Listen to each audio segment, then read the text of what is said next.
Hello everyone, my name is Heather and welcome to the channel Bookables. Today I'm going to do a very fun video and one that I hope will also be helpful to you. So today I'm going to do a guide to adult fiction, if you will. So I have been reading adult fiction for a few years now. I've been on the YouTube booktube game for over 10 years at this point, and I used to be a very solid young adult reader. That is primarily 95% of what I read. And then in the past 4 or 5 years, I would say I have drifted over and switched completely to adult fiction books. But I know that that journey is a scary journey. From switching genres is really, really tough and you don't know where to start. So I hope this video can help you, whether you're looking to maybe read more adult fiction, go to a different genre, things like that. So what I'm going to do is break down each of the genres, not all of them, but a lot of them, and give you 2 recommendations from each genre that I think are really good for beginners going into that. So I'm going to talk about romance, thrillers, horror, historical, fantasy, more. Just kind of breaking it down in case you are wanting to maybe go, if you're interested in maybe, I do want to read maybe more romance. I do want to read maybe more fantasy of the adult genre, but I don't know where to begin. What's a good one for beginners? This video is here to help you. So it's going to be quite lengthy. So let's just dive right on in. First off, I'm going to start with literary or contemporary, if you will. Literary is really kind of a story, if you will. It's fiction, if you will. It doesn't have, may have romance in it. A lot of times literary fiction is just that. It's about a story. So I have 2 books for you that I'm going to recommend. One is actually my favorite book that I read last year, called The Wishing Game by Meg Schaefer. This one's kind of like Charlie and the Chocolate Factory. You follow a character who gets a contest by her favorite author and she could win like a lot of money, and her hope is to adopt one of the children that's in her class, because she's a teacher's aide in kindergarten and he lost both of his parents. And it's a beautiful, heartwarming read. It's very short. It is such a beautiful story and I loved it, and I think anybody that reads it will love it. That's just my opinion, probably because it's my favorite book of last year, but I loved it and it's a great literary fiction book. Then we have Beartown by Frederick Bachman. This is not so heartwarming, but more of a kick in the heart. This is a beautiful book. I love Frederick Bachman's books. All of his books are literary fiction and they're all amazing. Beartown is one of my favorites. It is set in a place called Beartown, where it's an ice hockey town kind of in the middle of the nowhere. And basically in this book you get a whole bunch of people's different point of views, and you learn that one of the characters may have been sexually assaulted by a very prominent member of this ice hockey team. And so the town gets kind of split up between whether or not they believe her, and it goes in the dynamics of that. And there's a lot of amazing characters in this book, and there's a lot of horrible characters in this book. This book really dissects into a town and the dividing factors of it, and it's a beautiful yet sad one. And plus, if you love this one, it's part of a series, so you can read other ones. But you don't have to if you don't want to. Moving on to romance. I've broken romance up into 2 categories. So moving on to romance, I have a lot of them. I'm talking about romance, I'm talking about some steamy romance, and some clean romances, because there's a book for everyone. In my 2 of just my kind of umbrella of the world romance, I have Beach Read by Emily Henry. I'm sure you've heard of her. She is very popular in the romance community with good reason. This is about 2 authors, Augustus and January, and they both write very different books. January writes a lot of lovey-dovey romances, and Augustus writes a lot of literary cutthroat books. They're both writing a new book, and they're both having a really hard time, and they decide, hey, let's like team up together and kind of switch genres. Maybe Augustus will write a happy ever after for once, and maybe January will kind of get into the nitty-gritty. There's also a lot of in-depth, a lot of really hard-hitting truths in this book about the characters, and it's a beautiful romance one that I always recommend. Then I have The Wall of Winnipeg and Me by Mariana Zapata, one of my favorite romances. This is a slow burn romance, which means that if you're a fan of really like watching a relationship really blossom into a flower, like take it sweet time, this is the book for you. We have a character named Vanessa who is an assistant to Aiden, who is a professional football player, and you know what? At the beginning of the book, she's done. She is tired of being treated like crap. She quits. And then 2 days later, Aiden shows up and he's like, hey, I need you to marry me because I really need a green card or I'm going to get deported. And he's like, I'll pay off your college loans, and it's too good to be true. And so they end up going through it. And so basically it's about a book about assistant and boss, and then a fake marriage, and then becoming friends, and then maybe becoming more. It is a beautiful romance that I always recommend and I love and adore. Now we're gonna break it down to even further with romance because I like romance. I'm gonna break it down to steamy and clean. So steamy and clean. Steamy means a lot of sexual things in books. So in case you're a fan of that, these next two books are for you. The Simple Wild by K.A. Tucker. This is about Kala, who is going back to Alaska to kind of reunite with her dad, who she has a very strange relationship with. There she meets Jonah, who is a gruff pilot living in Alaska. It's an enemies to lovers with some steam. I love and adore this book. Again, it's part of a series, so in case you want more, this one has it. Then I also want to recommend Kiss My Cupcake by Helena Hunting. This is about Blair, who decides to open up her own cupcake and booze shop, and everything's going really good until next door a guy named Ronan opens up like this really route to like kind of bar, and they butt heads a lot, but of course you can guess where it's gonna go. It's a steamy one that I love and adore. Clean romances, that is literally the opposite of steamy. So it's like closed door, you don't get a lot of steaminess. So in case you just want a lovey-dovey, cutesy, clean romance, Sarah Adams is your lady, my friend. I love When in Rome. I also love The Cheat Sheet by her. They're both just really cute about a relationship kind of flourishing. This one's about a small town and about kind of a Taylor Swift-esque character coming to live in that town, and she kind of falls for Noah, who is a baker, and it's just so stinking cute. Then we have Very Sincerely Yours by Carrie Winfrey.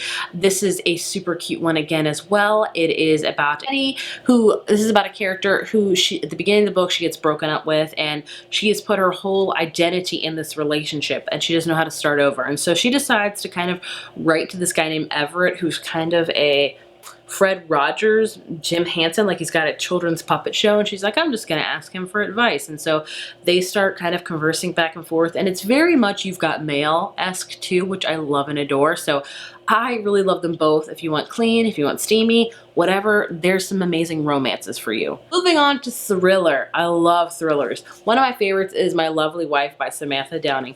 This is about a married couple who has 2 grown kids, and they have the perfect suburban life, and then they're like, you know what? We're bored. We should try something new. How about we try getting away with murder?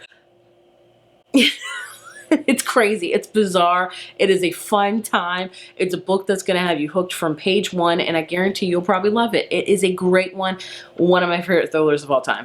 Then another great beginner one is The Guest List by Lucy Foley. This follows a slew of characters. It's super short. They all attend this wedding on this island, and basically at the beginning of the book, you know, someone has died, but you don't know who, and you don't know who's killed them, so you kind of have to piece together the puzzle. It's kind of like an Agatha Christie, if you will. They're all so unlikable characters, but man, it has you hooked. I don't think you'll see the ending coming. I didn't, and I really loved it. Piggybacking off of thriller, we have horror, which is a genre I have really come into love, which I never thought I would ever say because I'm a scaredy cat, but I have some that I love and adore. First up, My Best Friend's Exorcism by Grady Hendrix. I love this book.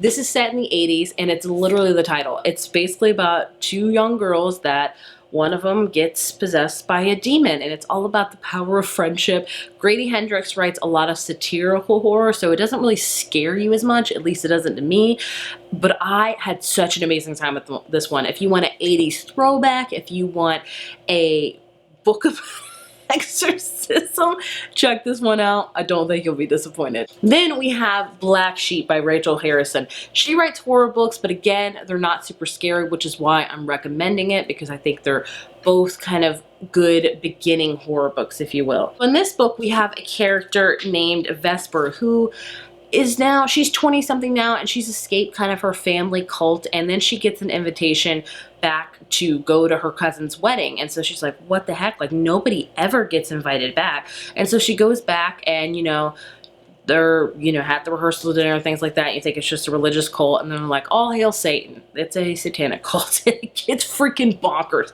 It gets bananas. Like, if you think of anything crazy, it's probably in this book. But man, I had a great time with it, and I think it's a great beginner horror book. Next up, we have fantasy, and I'm still a little bit daunted by the adult fantasy world. The books I'm about to recommend to you, you've probably all heard before if you're looking for something new.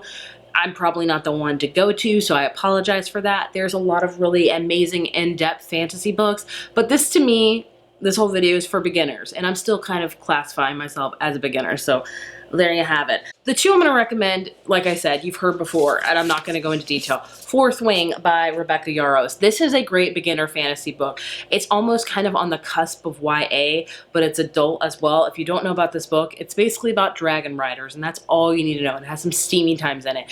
It is a super easy beginning fantasy book, and I really enjoyed it. I was a sucker for it. So if you're just trying to look to step into the door of adult fantasy, this is a great one. However, if you're really immersed in it already and are looking for more fantasy recommendations, I would maybe skip out on this one. You get what I'm saying? Another one, like I said, you've heard about it before, the ACOTAR series by Sarah J. Maas. This one is super easy. I think it's a little bit more easier to get the world and understanding than her Throne of Glass series. I would say Throne of Glass is a little bit more YA. This one is 100% like new adult in my opinion. This is basically about a character that gets stuck in the fairy world, and there's different courts like the autumn court, the night court, the spring court, and it's got steamy times, and it's very much addictive like everyone else says. So, you know, I think both of these are great beginner ones, but rest assured you've probably already heard of these 1,000 times, so we're gonna move on. We're gonna move on to the paranormal aspect of kind of fantasy, if you will. So these are paranormal. So first up, I have The Serpent and the Wings of Night by Carissa Broadbent. This is fantasy as well, but it's more of the paranormal because it focuses on vampires, if you will. Basically, we have a character named Mariah who enters this competition that only vampires enter, and whoever wins is like this huge prize. And she is like amazing, and she has to team up with this vampire, and it does look lengthy. I know you're like, oh gosh, but it's such an easy read. It's such an amazing read. It has some steam in it. It's got vampire times in it. I loved it. Now, if you're looking for another kind of paranormal romance fantasy, if you will, Bride by Ellie Hazelwood is it. I loved it. This is about a character named Misery. That's right, her name's Misery. She's a vampire, and in this world, the vampires, humans, and werewolves all don't get along. But finally, the vampires and werewolves are aligning. So Misery has to have a marriage with a werewolf, and it kind of goes on from there. So it's a vampire and werewolf marriage, and there's a lot of mate talk in it, a lot of steaminess. I thoroughly loved it, and I was very surprised about it, but I loved it. So if you want two paranormal ones that are super easy to read but have paranormal aspects to them, these are great. Moving into cozy fantasy, we have fantasy that is super easy, that is super kind of complicated, a lot of systems, but then we have cozy fantasies, and that is literally what they say. It's just kind of a fantastical world with a lot of cozy elements in it. First one I have is this Very Secret Society of Irregular Witches by Sangu Madana. This one, I don't know if it is technically is a cozy fantasy, but it is to me. And basically it's about a character named Micah who is a witch, and you have to be very hush-hush about it. You know, you don't tell anybody you're a witch. You meet with your other witch friends maybe like once a year, and then she gets contacted to train these 3 younger girls that are all sisters and all witches, and she's like, you know what, I never had that. I would love to teach somebody that. And so she does just that, and it's so heartwarming, so beautiful, very, very cozy. So perfect for a cozy fantasy, especially just if you want a super cute time with some paranormal aspects, some fantastical aspects. This one is the one for you. Much like Legends and Lattes by Travis Baldree, this is about a character named Viv, who is an orc who has been a bounty hunter or just kind of vigilante for so long, and she's hanging up her axe, and homegirl wants to open up her own coffee shop. That's right. And so the whole book is literally about her opening up her own coffee shop. That is the book. There's no real plot to it. There's no real in-depth to it. It's just simply a cozy time. I couldn't tell you why I loved it, but just for that. It was cozy, it was warm, it was just what I needed. And if you just want some warm, cozy books, like, goodness me, these two have you covered. Moving into the last two kind of segments I have are two that I don't read a lot. So take these reviews and recommendations with a grain of salt. We have sci-fi. I've tried getting into sci-fi. It's just not for me. Quite honestly, I'm not trying to like look for compliments. I'm too stupid for sci-fi. That is just the bottom line. I am not smart enough for it, and that's okay. I have come to terms with that, but I do have some that I love. First up, you've heard it before, The Martian by Andy Weir. Read it, read it, read it. If you have to listen to an audiobook, it is a phenomenal book.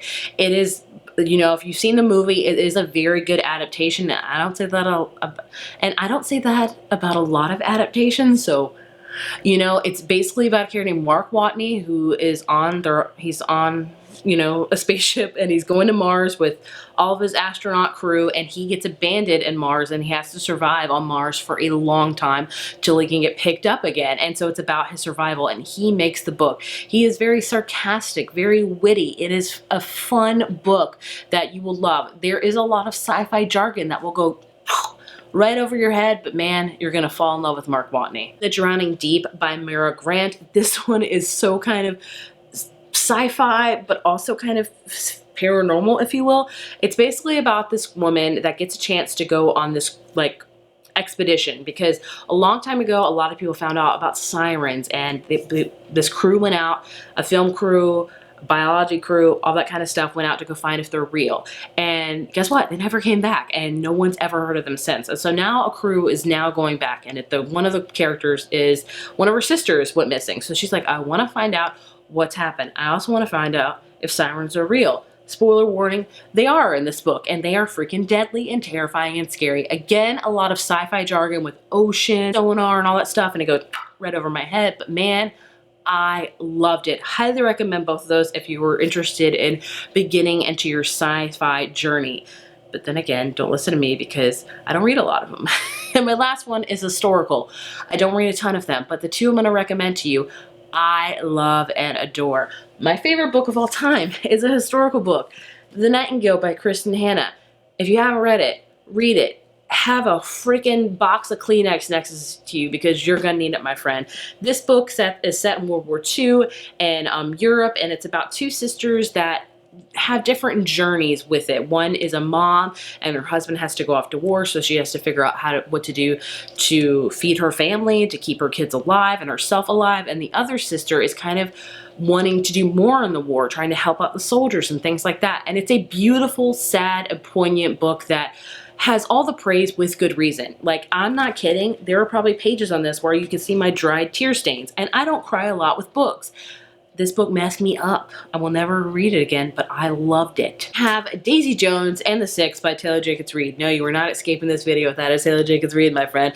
This one is the fictional story of the band Daisy Jones and the Six in the 60s, I believe. Yes, I want to say late 60s. Yes, it's kind of like Fleetwood Mac, and it's told all through like a documentary style, interview style.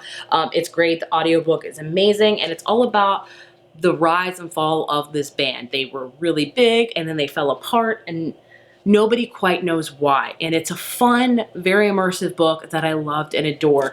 I love Taylor Jenkins Reid's book. It's very historical. You could also go with her other amazing one called The Seven Husbands of Evelyn Hugo. Also amazing. So there you have all of my different genres for recommendations for you in case you're looking to get into the world of adult fiction.